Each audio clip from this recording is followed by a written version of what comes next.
Hello and welcome to Baby Granddad Plays. In this video, I will be covering the 8BitDo Ultimate 2C wireless controller. I'll show you why I think it's a great controller and why I think you should also get one yourself. It's one of the budget offerings from 8BitDo, but once you see all of its features and its price, you might end up thinking otherwise about it being a budget controller.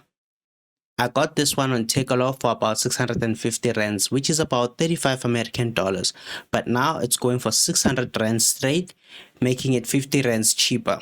I remember the first two times I saw it on Takealot, it sold out on the same day. This just goes to show you how desirable this controller is. But anyway, let's get into it. Inside the box, you don't really get much but the essentials. A USB-C cable to charge and use the controller wired, a 2.4 GHz dongle for wireless connectivity, a user manual, and the controller itself.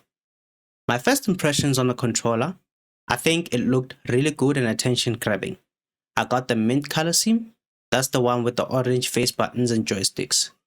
You also get colors like peach, green, and purple, as well as a Black Myth Wukong edition which is black.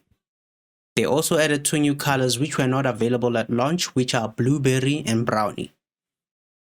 Personally, I think the brownie looks amazing and I might go for it if I decide to get myself a second controller. The reason why I wanted this controller so bad is because of it not only offers Hall effect joysticks but Hall effect triggers as well.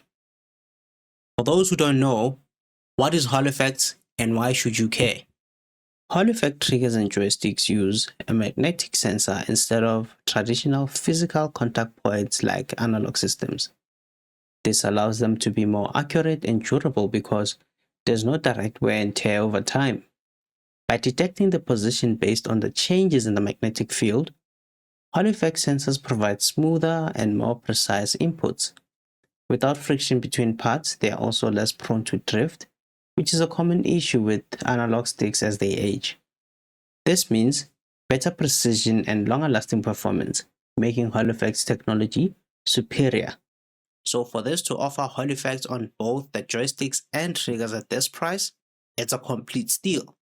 It offers Bluetooth, USB-C, and 2.4 GHz wireless connectivity using the included dongle. It's only supported on PC and Android unfortunately, so if you're using iOS or console, this will not work for you. 8BitDo does however offer other products that will work with your preferred system of choice. Just head on over to their website and have a look at the variety of products they have on offer. This controller also boasts a 1000 Hz polling rate when plugged in or when used with the 2.4 GHz dongle, meaning it will register inputs faster and more accurately. It has a 480 mAh battery that can fill up in about 2 hours and give you around 20 hours of play while using the dongle, or more if you are using Bluetooth. It's much smaller than your standard Xbox controller. In fact, that was one of the things that I instantly noticed when holding this controller. Its grips are slightly angled in, more like a PlayStation controller as opposed to the wider ones that you get on an Xbox controller. But both of these things are things you can just quickly adjust to. They've used a membrane contact for your A, B, X, Y buttons, and the D-pad is a slightly softer tactile configuration. In addition to the view and menu buttons, you also get two extra buttons which are the mapping and table buttons.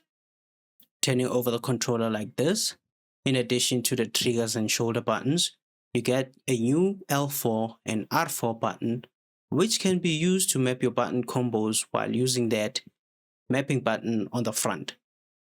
Underneath, there's a toggle switch that you can use to switch between Bluetooth or that 2.4 GHz. So in the time that I've been using the controller, what do I have to say about it? Well, it's an all-round, well-built controller. Great, fantastic little controller, I have to say. I don't even charge it that often. I charge it probably like once a week or probably once every 2 weeks, and it will last me throughout my gameplays. It's really good when it comes to battery life. I haven't really experienced any type of lag while using the 2.4 GHz dongle, Bluetooth, or having the controller wired, especially since I like to play quick reaction games. So big ups on that. That's a plus on that. The one thing that will cause me to dock points from this controller would be that it attracts dirt very easily. The places like the back textured grips, the ridges on the joystick, as well as anywhere where there's a seam, like where the two colors meet, as well as on the shoulder and trigger buttons. That's where it collects dirt very easily. Now the textured grips on the back as well as the joysticks are easy to clean. For the textured grips, I just use my damp cloth, and then for the joysticks I will use, don't judge me, the back of my nail to just scrape off any dirt residue that will be there, and it will look pretty good. Now the seams are much harder to clean than the other two, but otherwise, besides that little thing, would I recommend this controller? Yes I would. I mean, if you don't have one already, get one for your wife, get one for your children, get one for your buddies. Great price, great controller, beautiful colors. Nobody would mistake another person's controller for their own with a variety of colors. So yeah, grab one. It's a really good bargain, really good controller. I hope you liked it, and I will catch you on my next video.